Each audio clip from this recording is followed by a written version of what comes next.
Heya! Towards the end of this past June, Pokemon Nova released. In case this video is your first exposure, it's a fan game set in Ultra Space, wherein the player character is an Ultra Recon Squad member, catching the various Pokemon across different locations in the aforementioned Ultra Space. There's quests to do, all 1025 Pokemon to catch, or at least as of release, and I also have to play Guess Who over 1,000 times. And story spoiler warning, if that matters. I don't usually get super serious or super deep into plot things, but it still does feel worthwhile to mention. We start the game the same way as is standard, figuring out how to size the screen correctly. And then, more regularly, are introduced to the game's tree professor. Nova has a leader, and I've got no idea what kind of tree that is. He and a Poipole greet us over seemingly a video call, and we are congratulated for making it onto the team, and the player's lack of a mother is established. I skip past the controls being shown and get to choose my player character. I pick Lamy because I think she's cuter. She also happens to be the canonical player character, but that had no influence over my decision. The option to change your name is present as is standard for Pokemon, but I keep Lamy because I like it. It sounds nice. Not standard is getting to pick your pronouns. There's 4 choices, which is the most I've ever seen, and I'm very happy for the record-setting inclusivity. After choosing my face and making some people really mad, I wake in my apartment to my maid Blacephalon and venture to Megalo Tower, the hub area of the hub area. Eventually. I get a bit distracted with just how pretty the game is.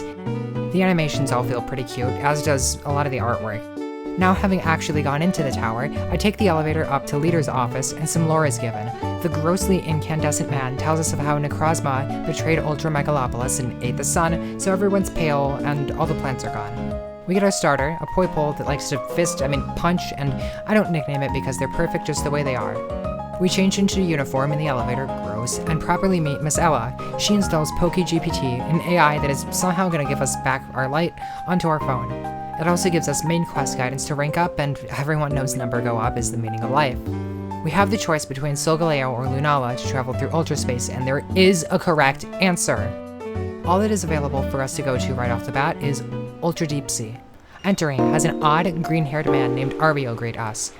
He indirectly teaches us about chests, and those are going to be a big part of getting everything done. They contain a robber, and if we repel them, we counter-rob them, and get some chest loot. The first wild Pokemon I attempt to catch is a Chinchou, and oh, it's killed me in one hit after a para, and I get an Ultra Game Over within 15 minutes. The wild encounters are all in the overworld, meaning, in theory, you only need to encounter what you want to. My first 2 catches are a Skitty and Tailo, and I wander around until I catch a Chinchou successfully. Berries and balls are everywhere to pick up off the ground, and I do some more catching until I'm ready to rank up. Among others, I get Ghastly and Larvitar, who are both essentially Route 1 encounters. Murkrow is also an early encounter, but unfortunately with my understanding of the level caps, he's not an option just yet. Returning now to Megalo Tower for the rank up, we speak with Ophil, the overseer of rank increases, and we have a battle with another trainer. Their approximate level and typing is shared ahead of time, with the first opposing trainer being Zossie, with normal types around level 10. Her splash screen artwork is rather cute, and I really appreciate how well the art team has done for everything in this. She only has a Furfrou and a Spinda. It's early game and not a Nuzlocke, so I have absolutely no issues defeating her on my first attempt. This grants rank 2, which does not mean anything beyond lore, as nothing changes.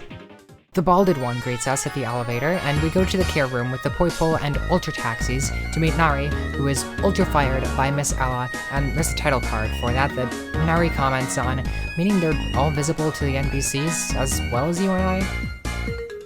Leader unfires him, and we're sent off to become rank 3. The Poipoles inked us, so our phone has gotten glaucoma and is not working correctly. We stick it in rice, and we carry on as though nothing happened. Every rank up has some extra quests made available, which grant mostly exclusive items and ranking points, which at this point is huge, and a singular Sawaddle is enough to get us to rank 3 after the Megalopolis quests. The second rank up trainer is level 12 and uses fighting types. Dios is the owner of the dojo, which I didn't know much about as I hadn't really ever visited it until halfway through the editing. He has a Makuhita, Riolu, and Cubfu. In the moment, I don't think I realized the second boss fight has a legendary, but it's not threatening enough at this point to live up to the status, and we are awarded with the rank up and return to Ultra Deep Sea to get our next ranking and meet the requirements to gain access to Ultra Forest. Future areas require registering a specific amount of Pokemon of specific types to enter. Ultra Forest needs 3 each of Grass, Normal, and Flying. Reaching rank 3, however, assigns us to a special mission requiring that we go put down a Nihilego. She awaits within a cave in the south of the area, impersonates our dead mom, and then this area's puzzle is encountered after some freak wearing black tries to rob us. The game calls it a lights out puzzle, which I don't really understand, but I complete it fast enough, it's almost as if I was looking at a guide for it. Nihilego awaits after the third one and is only level 16. I don't play it well and barely scrape by, but I still get it on my first try. The Nihilego had a fragment we were sent for, and we are retrieved after a yap session with this bizarre individual, now allowed to level towards rank 4.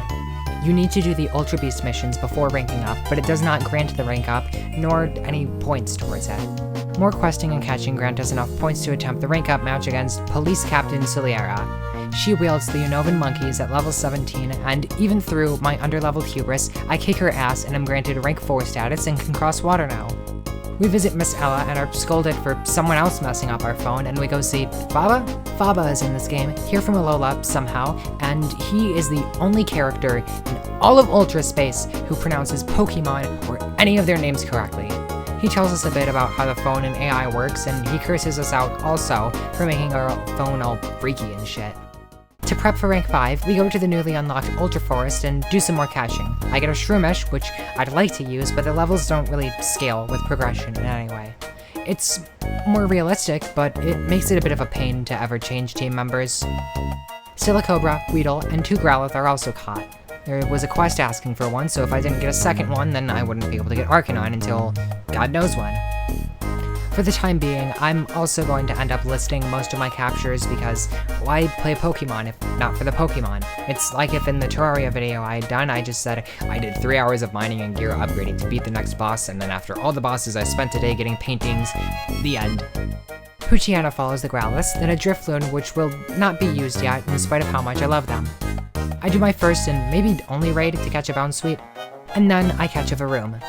Quick Balls being obtainable so early makes captures super duper easy. Because catching things progresses the game, this is great. Unfortunately, catching things progresses the game, so I get a lot of stuff very early that I'll never end up using. It's a bit of an issue with 100% in creature collectors. I just get too much stuff and I can never really get attached to anybody. Next, I catch Tarantula, Bulbasaur, and Squilvet to get enough rank up credits. I evolve Swaddle into Swadloon and tackle the next ranking battle, Grass types at level 21. It's against Basil, the Apothecary Clerk. He has Roselia, Dipplin, and Scovillain. I'm going in critically underleveled and get swept by a Scovillain. Evolving Tailo, however, gives me more than enough of an edge, and his team is as much as a hazard on the second try as a real Flower, Apple, and Bell Pepper would be. Wait, if Scovillain's a Bell Pepper, why is it able to breathe fire? Those don't have any capsaicin in them. Rank 5 unlocks a minigame on the roof of Megalo Tower with a sort of Guess Who riddle type thing, wherein I can guess a few Pokemon based on their colors and the combination of their type, weight, height, or the first letter of their name. Solving one correctly takes them out of the pool, and approximately every second one gives you a reward. There's, unfortunately, 1,025 Pokemon though. I have no idea what to expect would happen when reaching 1,025 of them, but I'm gonna do it anyway because there's no way it's gonna be a Korok Seed situation. Rank 5 also assigns us to a Kartana fragment mission in the Ultra Forest alongside Nari.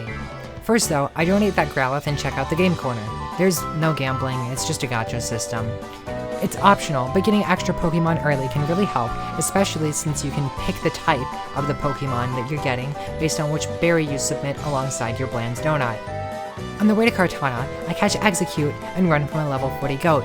The puzzle to solve to reach Kartana is a rock-pushing stealth mission, and while it isn't difficult, it really annoys me still. Thankfully, there's only 3 to do before fighting Kartana, otherwise I'd blow myself up. I beat Kartana on my second attempt as my temper clouds my judgment and I play it the worst way possible. I get lucky the second time, too. By the way, Nari is sort of just really horny for Necrozma. He and I return to Leader's office, Faba makes fun of our dead mom, and it becomes rank 6 leveling time. I decide to do this in Ultra Deep Sea, catching Togepi. At this point in the recording, I don't know it yet, but Friendship Evos are going to be the worst fucking part of this. For now though, that's getting swept under the rug, and I open enough chests to be permitted to attempt ranking up, after catching a Corsola for a side quest. I turn that in for a King's Rock and do my rank up battle. The opponents are Water at around level 22.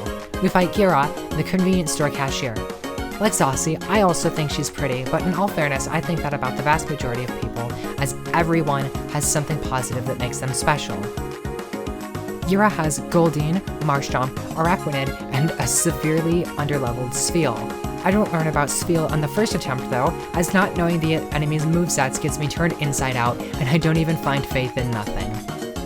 After some tweaks to Swallow though, and having any amount of knowledge whatsoever about my opponent, I defeat her and get to advance to rank 6. I hit up the game corner and then turn some quests in, then meet up with the pervert at the bar. Our pool spins the entire time. They do that a lot, and will continue to do so throughout the entire rest of the game. Speaking of game, and continue, to unlock the third zone, the Ultra Desert, 6 each of Bug, Psychic, and Flying types are needed to be registered. For rank ups and registration progression, I return to the forest.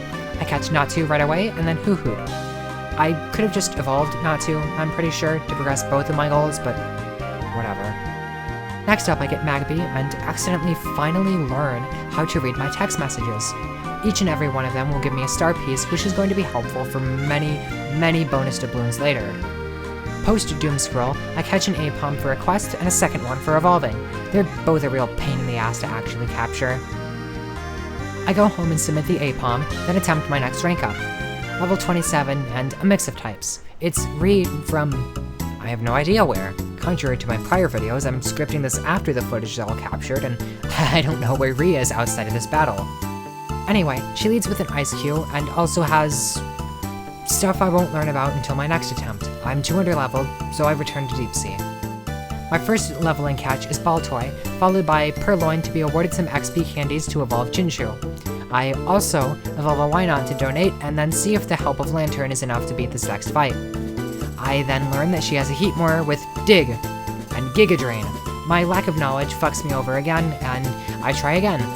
Heatmore can consistently be killed by Life Orb recoil, and I learn of and defeat her Morpeko, and see her last one is a fucking Meltan. Usually I have enough brain power to team build around roadblocks, but due to either stubbornness or apathy, I just give Lantern some speed investment in hopes of picking off Heatmore in addition to Ice Q. It's not enough. But I can just repeat everything like last time with Swadloon, and having Lantern still alive lets her slay Meltan and get me rank 8 to be assigned to the Desert Fragment Retrieval mission against Pheromosa.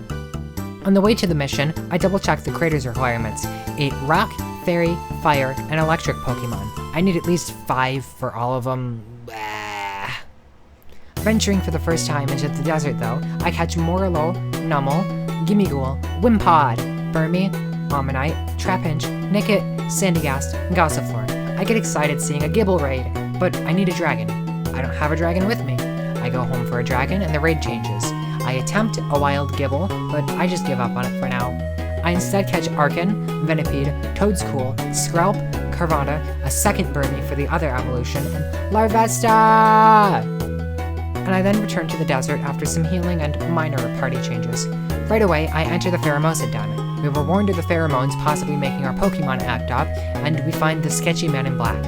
At this point, I believe him to be like a cultist or something, like from Insurgents, if you know that one. It's a solid game too. If there's demand, I could eventually play it.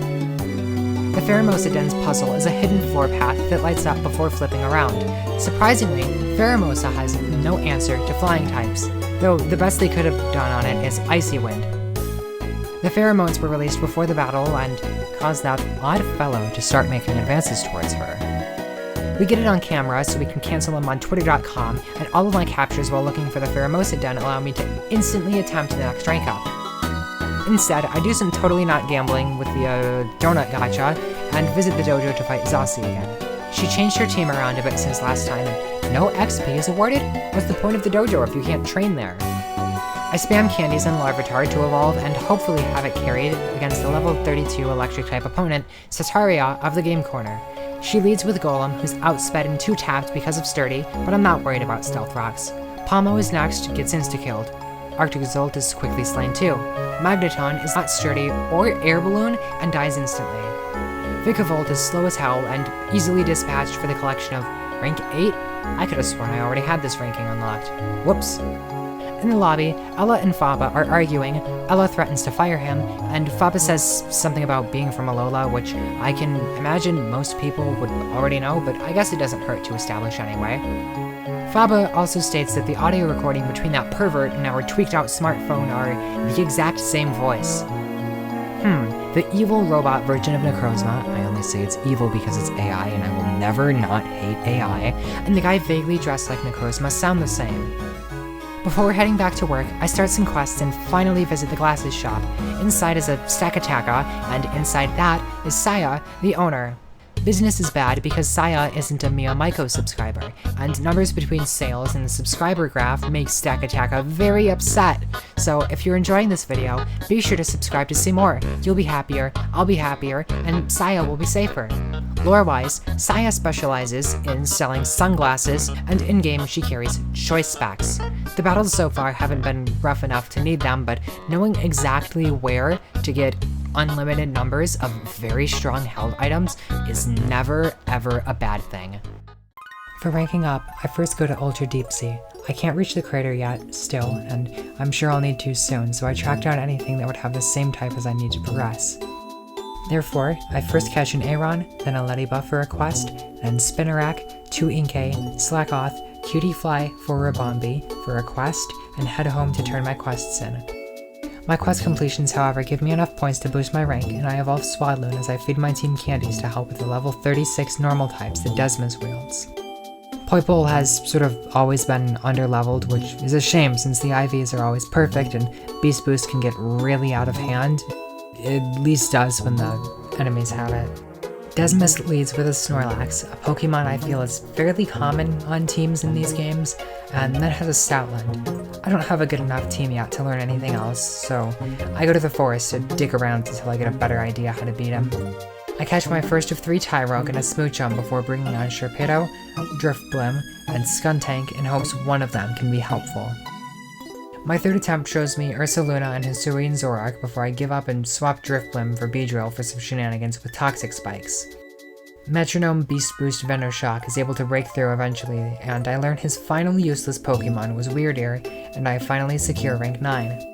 It grants me access to extra Pokemon and all the donut gambling types, and assigns me a Celesteela mission to Ultra Crater, which I still need 1 Rock, 3 Fairies and Fires, and 5 more Electric types for. My first stop is in Deep Sea again, catching Bidoof, Helioptile, Elekid, Fletchling, and I failed to catch a shiny Tatsugiri because they're seemingly all hard-coded to have and use Memento as soon as possible. I then successfully get Wailmer, a male Nidoran, and return home to buy and use some XP candies to fill out enough for the Pokédex. I decide my best option is type selecting with a Gacha. Somehow I mix up my requirements between Fairy and Psychic and waste some donuts. I at least only a little bit fuck up the electric types. Pichu eats a bunch of my candies like a real fat little bastard because friendship is weird in this game. This split ends up being a little bit of a headache as my head is empty, apparently. I catch Shinx to evolve and finally wrap up my requirements and venture into the crater. I basically spawn next to the objective and get jumped by Necrozma after picking up the fragment for free. Nari and Nari's here too, in case I forgot to mention him, in terror, enter the Poipole dimension, and the puzzle for the location needs me to paint certain things for the denizens. It's really easy to do, since it kind of tells you exactly what you need to do, but I'm not complaining despite how that may have sounded. Instead of Celesteela, also, a Naganadel tries to kick my ass because humans tortured Necrozma for light back in the day. To sting my ass? I'm not sure. It doesn't have legs, and it gets one-shot by Poipole anyway, who's given a headband that is the heroin version of a light ball. Returning home, Leader doesn't really do a good job at denying the allegations, and we return to rank up shenanigans, which, after starting all my new quests, I attempt. Level 42 Psychic types from Fora. She leads with a Jirachi, and also has a Gallade, Mr. Rhyme, Furrigraph, Espeon, and Malamar. The cool Poipole headband trivializes it with minimal setup and grants rank 10. Attempting to go meet Leader has him stop us and lead us to the secret evil basement where the player's mom used to try and help Necrozma. She couldn't completely stop the harsher treatment towards him, but did her best to make it better before she'd... Post-lore dump, I start more quests and go catch stuff to unlock Ultra Plant.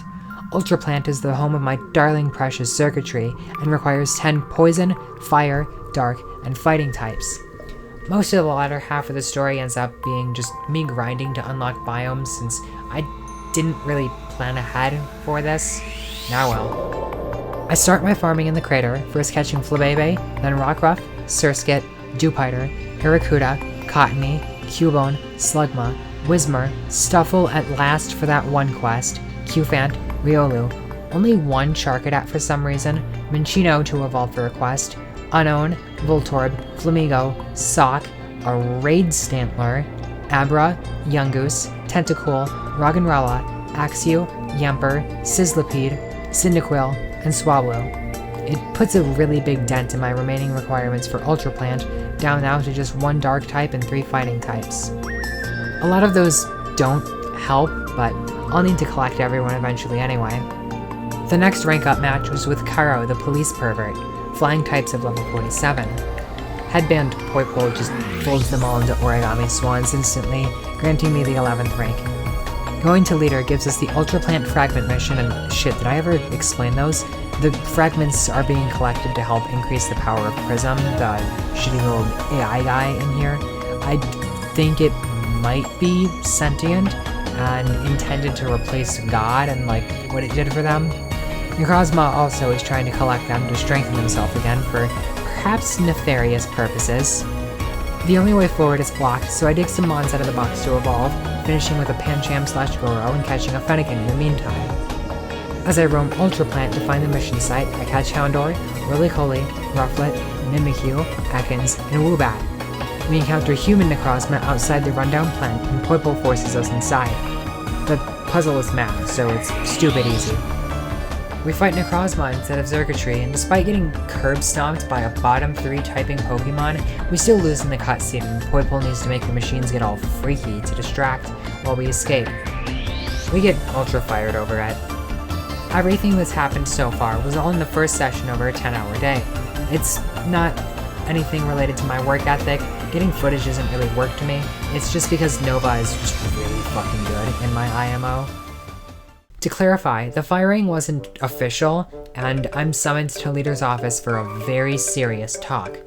There's also a silly text pop-up whenever attempting to exit the elevator early. Exiting on the correct floor for the very serious talk, Leader takes off his glasses and says if I ever interact with Necrozma again, that I will wish that firing is the worst thing that will be done to me. He also says that my mom had it coming because Necrozma is Poke Hitler. My phone pings afterwards, and Lami cuts it off and tells it how evil it is, because it, I guess, ratted her out. It instantly pipes back up, though, to tell me I can go do my rank up. First, though, I've got quests to start again. After that, though, I learned that the next battle is against level 50 fairies with Sophie from the bar. She has Deontay, Hatterene, Rapidash, Sylveon, Whimsicott, and Mimikyu. None of them are poison immune, so Poipole and their funny little hat easily snatch rank 12 from them. Leader sends us to meet with Saya to ask about Necrozma's missing visor and, they're roommates. It's a little tense, but we summon Nari and the 3 of us have cookies in the back room in the glasses shop. Necrozma explains the true history between him and the city, how he was mistreated, though he still has a deep care for what I assume is humanity, and hid in the area helping out as he could. He doesn't specifically know our mom, but remembers his torment during his sentient battery era, getting a little bit less bad right at the end before he broke out and killed our mom.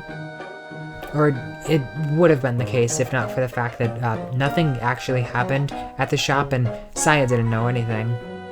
On my way out, I grab a set of choice packs and give a fluffy tail to Sophie for Fora and get a life orb and permission to rank up.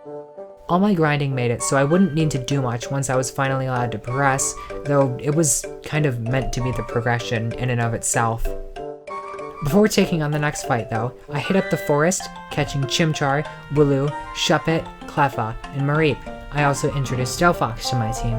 I'd like to play a more normal Pokemon game with typing restrictions. Not like a monotype Nuzlocke or anything though. I enjoy difficult games, but not Nuzlocks so much.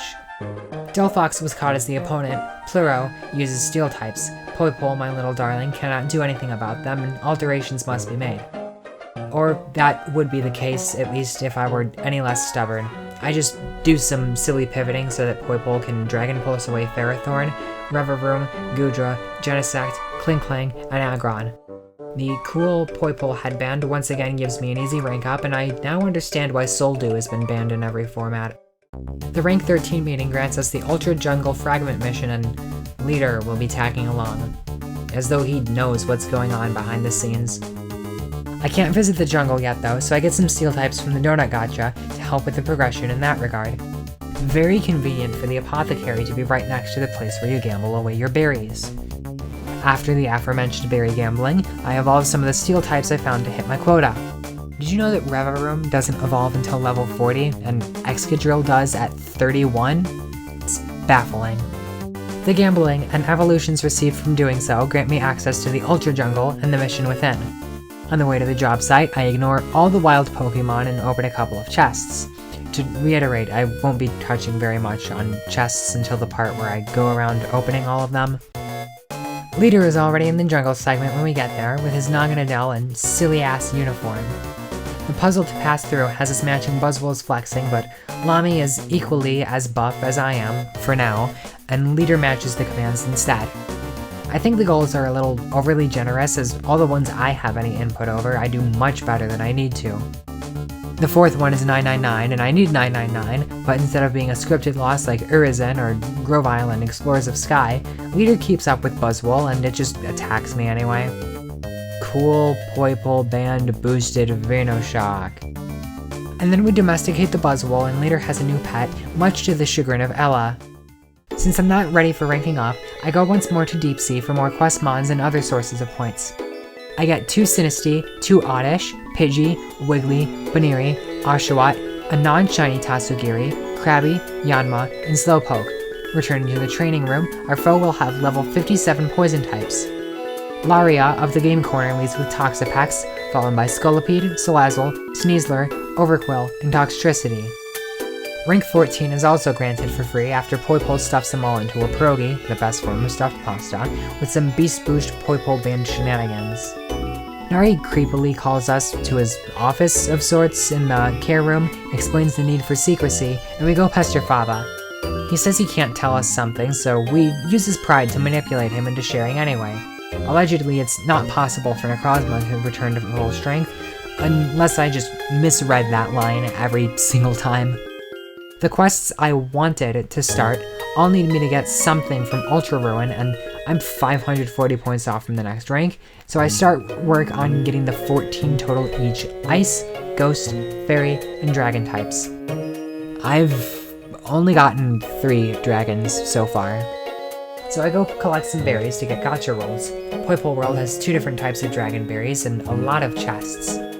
So I run around there collecting berries and opening loot boxes. Poipole World is about a quarter of the size of the other Ultra Space biomes, so it's really quick to open everything that I'm currently able to and loot all the berries off the ground. I only actually managed 2 Ogwavs, unfortunately, but they do get me 6 more dex entries between the Dino and Dratini lines. I then visit the Ultra Jungle, and though many of them might not help with the area unlock, I catch Blipbug, Snover, Mastiff, Onix, Litwick, Horsey, Choodle, Bergmite, and Pikipek. Miss Ella is the next rank gatekeeper, and she has assorted types for her Pokemon around level 59. She leads with Pyukumuku, but unfortunately for Poipole, she also has a Tinkaton afterwards. Aside from that though, Gudra, Beheeyem, Serena, and Nihilego can all be wing-jangled out of existence. And rank 15 is mine. The new rank, predictably, and unfortunately, assigns me to kick Guzzlord's ass at Ultra Ruin. I go get some more berries to give to Hoopa and open more chests in Poipole World. During my rolls, I get a shiny Cyclozar, which I'm sure at least some person out there would be happy about. After this hopefully final round of gambling, I have more than enough old box Pokemon to evolve to gain access to the final area. The mission site gives me some trouble though, since it isn't around a border like the last 5 were, and on the way I catch Poplio, the other Poe starter from Gen 7 that ends in a vowel, and a Meowth right outside the door. Necrozma doubts if anything is worth it anymore, and he say he's much better than God being a clanker. The puzzle inside has some assorted categories on the ground, and a list of Pokemon to cross off their boxes on, based on those. I'm the CEO of Bulbapedia though, so it's super easy. There's a fun joke hint on the last one too, which gives access to the Guzzlord room and he makes the exact sound he should. He also gets O-code by my Poipole as is industry standard. Leader shows up after demolishing Guzzlord, and there's no option to side with Nari. Lami just lets all that shit happen for it. She lets her best friend maybe get fired, and lets her other friend get enslaved again. Returning home has the goal now shifted to getting points to rank up once more. I only need 330 this time. I figure doing quests is probably the easiest way, and donate a Jellicent whilst failing to get a Sarina. Steenie evolves by knowing Stomp, which he gets at level 28. I used a candy on Bounsweet, and Bounsweet evolved at level 33. 28 is less than 33. The prompt never came, and as far as I can tell, there's no move reminder, though several tutors, none of which have Stomp. During my preparations, I also learn I can check the Pokédex with Leader and get rewards from Faba based on local completion percentages. I wander around aimlessly for a bit before traveling back to Ultra Forest again. I catch a shiny Melceray and then a non-shiny Budew, Clobopus, Wishiwashi, Phantom, and Spearow. Then, I transfer to the desert, catching Knackley, Pansage, Goldeen, and Bramblin. Evolving and donating Garganacl gives me enough points for my rank 16 battle. It's Psychic types at level 61 fighting Faba. I had a pretty strong gut feeling it was going to be him, considering it was Psychic types and we hadn't fought him yet in this game. He has Claydol, Bruxish, Alolan Raichu, Hypno, Slowbro, and Alakazam. The level cap is 75 now, and the phone tells us to go speak with Ella. She reveals that Nari was ultra fired without her approval, invites us to coffee, and Dibsy takes over the shop during this. She tells me in code that the tower basement can be accessed through the sewers to reach Necrozma. She also blackmails some random employee, and we need to do some line puzzles to open some graded doors to advance. Talking to Poipole has Lami think about her feelings from a kind of weird point of view, unless that's like the narrator telling the player how their character feels. The tile grids get pretty big, but never any scarier, actually. The first one takes the longest since I don't immediately understand how it's intended to work. Getting through all the doors has us meet up with Faba, who gives us a bunch of funky rocks to give to Necrozma to calm them down. Attempting to press the button to free him has him pop out anyway early, and the rocks don't work. Thankfully though, biting does work, and the Hydreigon from earlier one-shots him and fixes everything. Leader strolls in saying "nuh-uh," and the rest of the company shows up to stall him while Necrozma and I go to kill the robot imposter, here to steal the secret formula from the city. It turns into a not quite right version of Ultra Necrozma, and we have to slay the beast in harsh sun and psychic terrain active. I don't think those actually make any difference though, and I'd still beat his ass. The real Necrozma can't absorb him though, so I feed him by light, whatever that means, and all of Prism's data centers are demolished. We then wake in Saya's bedroom, then Nari and the three of us have a short chat before Ultra Beasts invade the city due to the, I guess Ultra Space got all fucky-wucky from the Necrozma's fighting, and he and I go slay them all. The fights are basically all cutscenes as the UI is different and every attack has a scripted OHKO. After beating all the others though, Guzzlord appears again on the tower's roof and, much like Rabambi, does not survive light that burns the sky. The move also makes it bright in the city for a little while. With the Ultra Beasts suppressed for a second time, Nari tells us Leader has something to tell us. He owns up to his mistake and says he'll give everyone the entire truth. Faba comes and interrupts the moment though, demanding Necrozma take him home, because obviously his escape is why Faba is here instead of in Alola. He's right though, and Necrozma immediately opens a wormhole to the relevant plane of existence. He just smelled like that one. Everyone starts saying their goodbyes, and Nari directly acknowledges the musical track playing. Does the music play in universe too? It does in the supermarket. Can everyone hear it? Is Nari special? He saw one of the title cards earlier. Is he the only one that cares about all this shit, or does he have some sort of advanced cognition or perception? Anyway, Faba says he can't leave because he has to keep the city safe from perverts like Necrozma. He also gets the idea that if he's there, then perhaps our mother is in his dimension. And so, we go to Alola. Crossing over takes us to Melemele Beach. There's some overworld Pokemon to speak to rather than fight, and the professor isn't there. We can also climb waterfalls now, not that we were really unable to before. They didn't show up until now. Neither did Smeargle, which I catch as I wander the area. Wandering to the north shows us Lily and her Rabombi is being attacked by a Zygarde. Did everyone there forget about the type chart? Lily knows about Necrozma and our mother, and Necrozma takes us to Aether Paradise. Our mother is indeed there, and while my approach to writing this episode didn't really allow for me to explore it, I sort of had a hunch that she wasn't dead pretty early on, since there was never mention or, showing of a corpse. Lami specifically speaks, and it's a little weird. Lisa says she got warped in, much like Fava, and upon seeing our bestie Necrozma, she drugs him and he's useless for a while.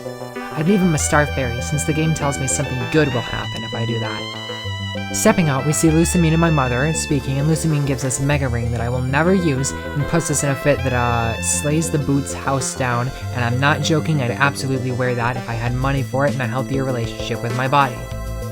We're gonna look like this for as long as we stay in Alola, and pardon my thirst here, but I hope that in real life I can be a hot mom like the both of them are.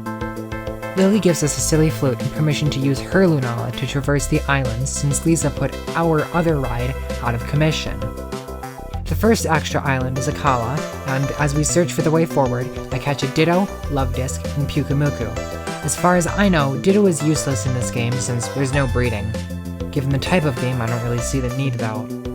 On the way, I also open a chest containing a Draco plant. At this point in recording, I didn't really know what they'd do, but since they came from chests, I'd eventually get them all anyway. Also eventually, I wander into the Totem Marowak area and do the trial, though instead of a spooky boner, we fight Zygarde again.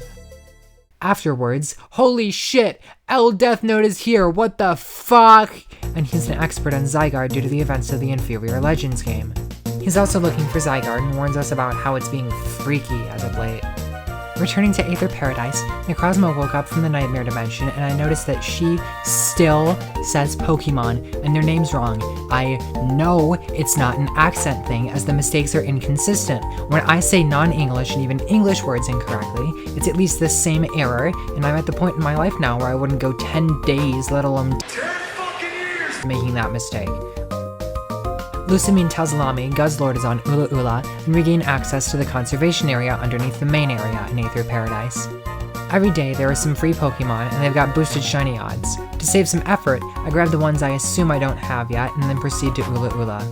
Necrozma interrupts us on the way to give thanks for the berries, and legend donuts are given. They're like the normal donuts, but for legendaries, and we can't choose the type we're rolling for.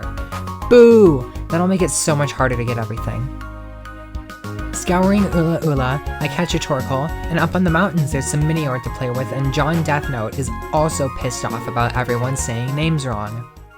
There's a lot more than just 3 Minior here, and sometimes the little game is a little bit challenging. More of just daunting, it's actually all pretty quick to do. Playing with all of them though makes Zygarde run by, and a rather bizarre Guzzlord is encountered and executed. Zygarde freaks out, goes plus ultra, and flies away. We have to return to Aether Paradise to plan, and for the first time in Mia's life, her mother does something questionable given the circumstances. We also have permission to evolve Poipole now. I won't be able to use the cute Poipole bandana anymore. I'm so sorry for calling it the wrong thing all video. But I've still got Specs or Life Orb to kill stuff deader. Continuing the plot for real, I go to Pony Island catching Delmise, Nincada, a funny cave, Heracross, and Serena. Our plan is literally to kick Zygarde's ass, and we play flute with Necrozma to summon Zygarde. It's an easy fight, but Zygarde activates his Devil Trigger, and Necrozma's Limiter Bracelet comes off. It's another cutscene fight, like the Ultra Beasts, and we run Zygarde through a cheese grater, and one of the fragments imprints on us. We return to Aether Paradise one last time, at least for required reasons, and our mother apologizes. We also get permission to catch Necrozma. It takes a few tries to hit that 100% catch rate because I am illiterate. Finally catching him though has my mother tell me to go be the Alolan champion, and some new quests are made available for the very last time. One of them has a prerequisite. In order to show Mom Blacephalon, our maid, we need to give Blacephalon, our maid, a new helper. Then the quest can be completed. I roam a little before the league, catching Turtonator, forget how choice items work, and then have to fight John Deathnote outside of the Pokemon League. He's got Pyroar, Florges, Noivern, Garbodor, Sableye, and a Mega Gyarados, though even the element of surprise isn't enough for him to beat me. Zygarde shows off his human form, and while I like the design, I kinda liked it better when he was just a cell. The level cap also gets boosted up to 100 now, in spite of the Elite Four only being at 70, so I just write out Naganadel and let him sweep everything with 30 extra levels of choice specs boosted special attack moves. Hao, Mina, Lana, and Acerola serve as the members, and Femc Celine from the original Alola games is the champion. Sorry for not getting into the teams for these gals. The level gap is like running through Bleak Falls Barrow at level 200 as a stealth archer. Becoming champion has a cute screen with Necrozma and Naganadel posing for the camera, with Lami looking down on us in a way that I'm sure some people are a little bit too happy about. The main story is finished in 17 hours and 38 minutes, but it should go without saying that there's so much more to do after just becoming champion. Lisa comes to see us, and the three of us return to Ultra Megalopolis, and the credits roll and she gets to see everybody again. Thank you to all of those at PhioneGames who worked on creating this, and everyone else who put their effort in. It's very different from other fan games, but I think it might be my favorite I've played this year. I wasn't quite smart enough for some of the fights in Reborn, and too many of them ended up giving me a little bit too much trouble for it to be fun. Now on to the Ultra post-game. Playing the game at the top of the tower with the non-robot Necrozma can award Legend Donuts. Bringing all of the plates to Necrozma now will also bring you to Totally Not the Hall of Origin. A special door unlocks to the back of the dojo! Fuck, I didn't know about that, and I'm actually not done recording anymore. All the Ultra Beasts can also be caught in their original areas, though now without the puzzles. The silly paint game on the tower roof will not be given much attention. I'll get to it a little later. First, I spend my Legend Donuts and catch the second Sakataka that invaded Saya's home. She didn't seem to have any special dialogue afterwards for doing so. And it turns out, too, that all my gambling in Alola Inc. lets me rank up again. Ranks 17 through 20 are post-game exclusive. First up is Dulce, level 75, with various types. I'm over-leveled from the league, so I easily take down his team. Rank ups don't seem to unlock anything anymore, but I'd be a fool not to do them anyway. And with everything else done, my new primary objective is to full clear all areas and do the quests. It'll probably be faster than the 125 rounds of the Megalo Roof game, completing the Pokédex, and whatever the secret dojo room is that I learned about 3 weeks later from reviewing footage. There's a bit of a gap here since I forgot to start recording, so suddenly we're in deep sea catching a Stunfisk. Then Gligar, Deerling, Smoliv, Gothita, Mianfu, Lickitung, Spinda, Venonat, Furfrou, Murkrow, Happiness, Sableye, Golett, Fomantis, Chatot, Relicanth, Minun, and a Cosmog from Arvio, who he had the entire time without my smoothie brain realizing. I think my plan at the time was to catch everything in the deep sea first and foremost. Therefore, I also catch Miltank, Seal, Chespin, Chikorita, Bagon, Quillfish, Kecleon, Alomomola, Drampa, Sunkern, and the Penis Monster. I was opening plenty of chests on the way too, giving more rank up points and progressing towards 100% chest completion.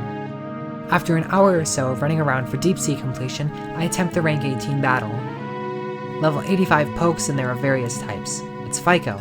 I think he's sort of just sat around one of the rooms. He has Gumshoes, Alolan Raticate, Iron Jugulus, Thunderous Therian, Golisopod, and Cophagrigus. Choice boosted Dragon Pulse. I'm 30 points away from the next rank up, so donate an Arcanine to some bastard, Spidops to Gladion, and a Moonstone to Lusamine. Lily also gives me a second Cosmog. To my knowledge, it's not possible to create a living dex in this game since those are the only 2 Cosmogs. While I'm in Alola, I enter a cave that lets me get the Zygarde Eye. With hindsight, I decide I should probably buy the other Megastones later, assuming they're only one-ofs. I also managed to catch Druddigon and Oricorio while running around for chests. I also submit a handful of more quests and evolve some Pokemon on the way. Turning into Rhyperior, I also notice a hole in the back of the apothecary that leads outside of the town. Plero does some secret research out there and needs protection. What from? A 6v8 triple battle with level 100 opponents. I'm nowhere near prepared for this, so it'll end up being the last thing I do, not counting the stuff I learned about after the original recording sessions concluded. I still bash my head against this wall for a few attempts before doing the penultimate rank-up fight against Ophil herself, only at level 95 though. She's got Iron Hands, Poliwrath, Iron Moth, Tornadus Therian, Hisuian Lilligant, and Wobbuffet. Light work. I travel then to Ultra Forest to catch and then donate some Mons, and then the same at Ultra Ruin. Donating a handful of Pokemons gives me enough points for the final rank-up battle, predictably against Nari and all the way at level 100. Nari has a Poipole with the funny bandana, Deoxys, Solrock, Orbeetle, Heya, and Mega Starmie. It's sort of misleading for him to be called a mixed type trainer since it's just Psychics plus Poipole. He's a rather fitting challenge though, seeing as it takes me as many tries as it does to beat him. I didn't count. Afterwards, it turns out Necrozma was watching our fight and Nari nearly comes himself to death on the spot. The max rank of 20 is now obtained, assuming there's no updates with extra content and ranks. Now, it's time for just finishing all the side quests. There doesn't appear to be any special gift or anything for completing all of those, but helping people is its own reward. I catch a handful of Pokemon on the way too, but listing everything all the time now would just add an immense amount of runtime to the video that my home internet just can't handle, even at 24 FPS. Mr. Mime for Fora is the final quest I turn in, but something happens on the way.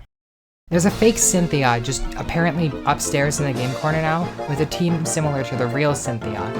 I'll get to her a little later. Fora also tries fighting us after turning in the Mime, but she's largely harmless.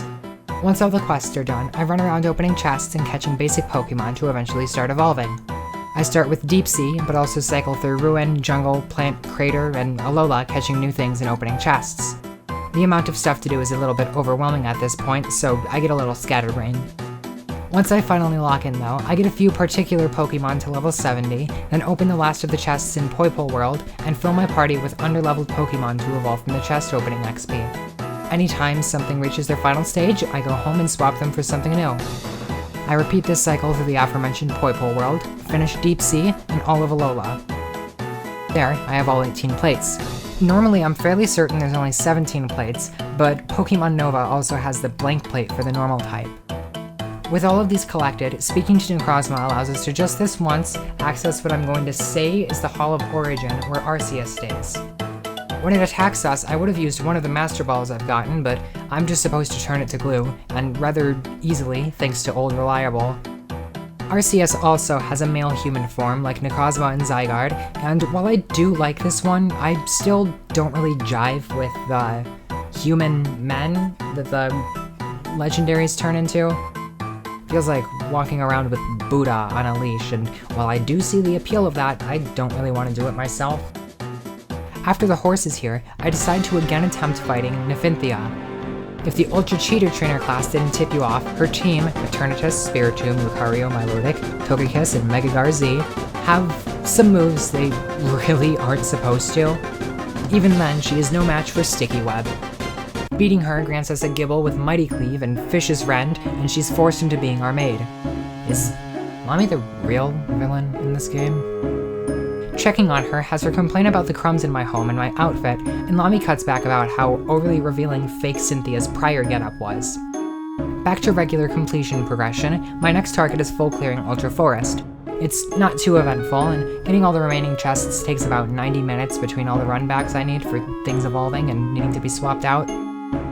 After an unknown specific percentage of overall completion is done, Faba praises us for our work and grants us the XP charm, making the level grinds easier but likely resulting in more interruptions to return Pokemon to the box. I'm now off to complete all the desert chests. The whole desert ordeal is about 90 to 120 minutes.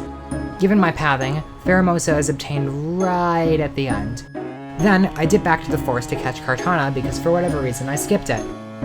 After that, it's off to Ultra Crater for the same loop of catching basic Pokemon and opening chests.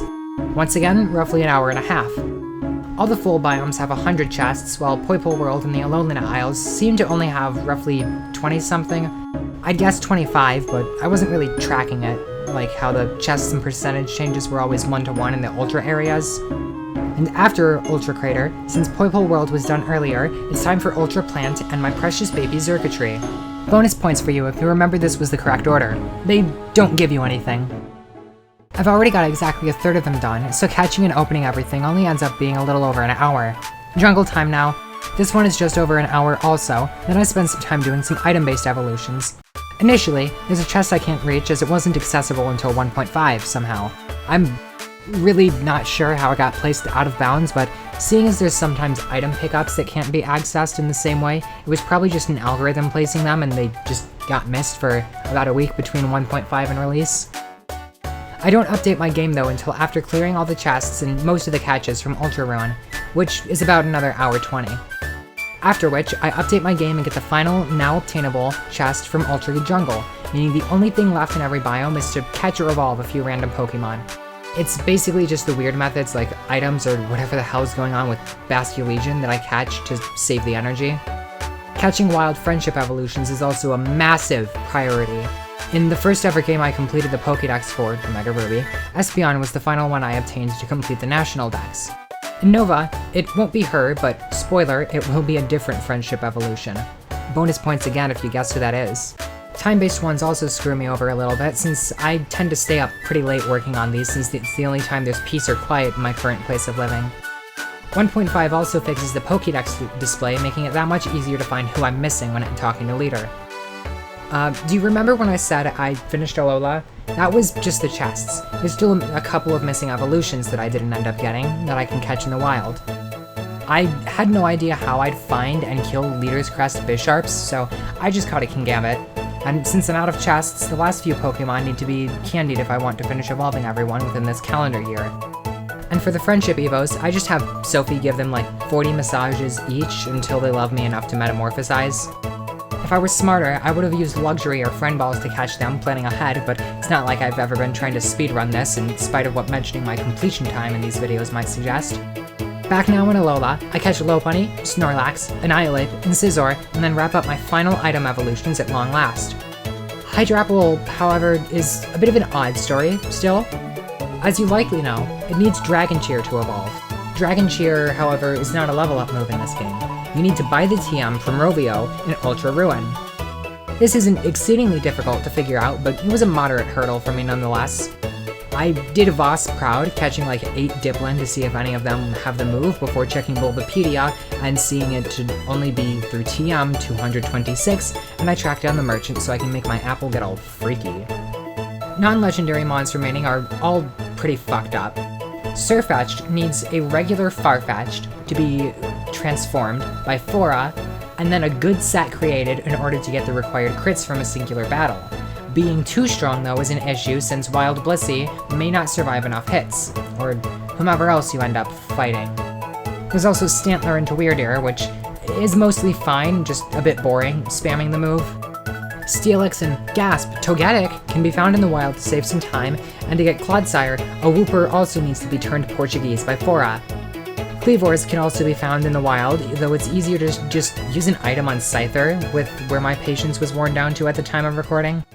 And after evolving them, going to Faba to show off the full biome completion has him call us literally insane, and he says a very naughty word before giving us the Shiny Charm. I don't think I noticed I had the Shiny Charm for several real-life days after this.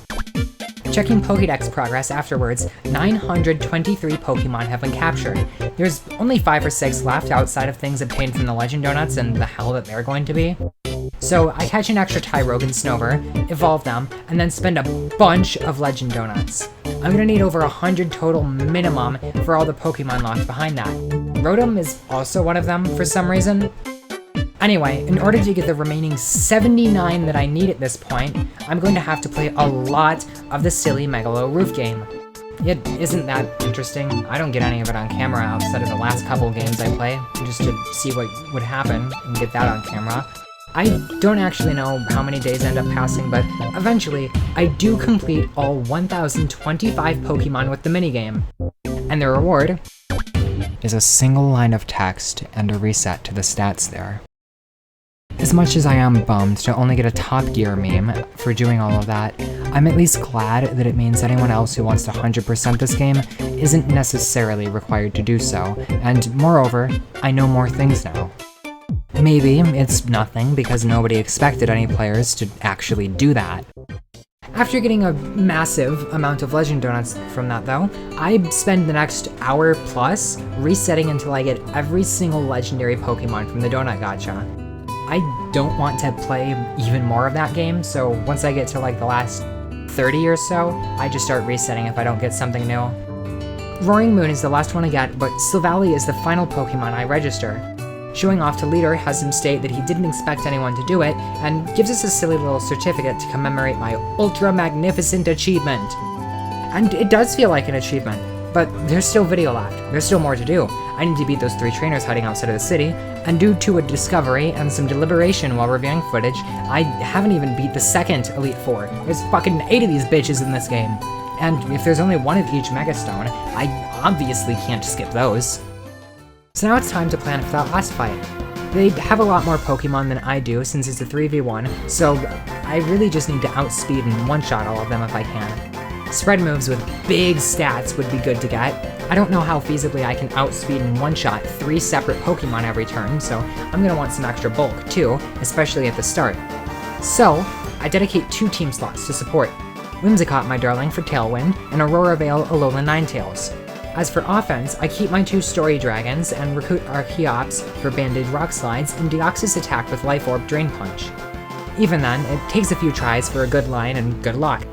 The prize for winning is a silly title card and a Charmander with Blue Flare and Hydro Steam. I guess there's at least 2 Ultra Cheaters in Ultra Megalopolis. Now for the bonus stuff I didn't know of until late into production. Megastones will not be collected as I can buy an endless amount of them, and needing to count those would be like counting 999 Relic Crowns. So we won't be getting any Megastones. There is, however, a marker on the dojo for having beat every opponent in both a single and double battle.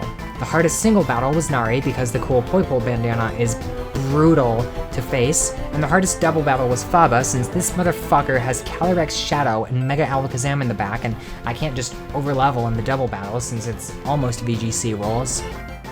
Through all the fights and all the extra attempts though, it's just over an hour to complete, and I head into the secret evil backdoor to fight the Ultra Elite Four.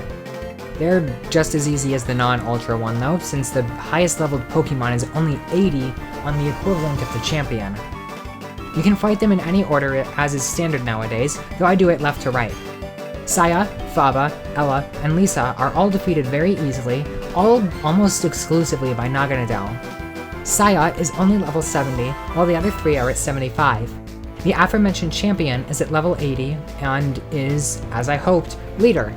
And their rewards are sort of pitiful. 2 gold bottle caps and an ability patch and capsule. I was probably meant to do this sooner. So now, I've actually played 100% of Pokemon Nova. And I did it in 64 hours and 19 minutes. I think that due to how different it is from other Pokemon fan games I've played, and especially recently, I can't really say if it's my favorite or not. I did really like it though. I'd say it's at least equal in quality to Reborn, though I say that having thoroughly enjoyed a rather controversial game, so do with that information what you will. I'm glad every single Pokemon was obtainable, even if a lot of so-called core features weren't present like breeding or trading. I had a great time, and if you haven't played it yet, go play it, even if I sort of maybe spoiled a lot of the story in this, but I fucking warned you like an hour ago, however long this video is at this point. And that was Pokemon Nova from PhioneGames. It's not their first project, but it is the first that I've played. Show some of their other projects some love. And also, consider showing my channel some love. Like, subscribe, hype if you can, I still don't understand that thing. Thank you for watching. I hope to see you again soon.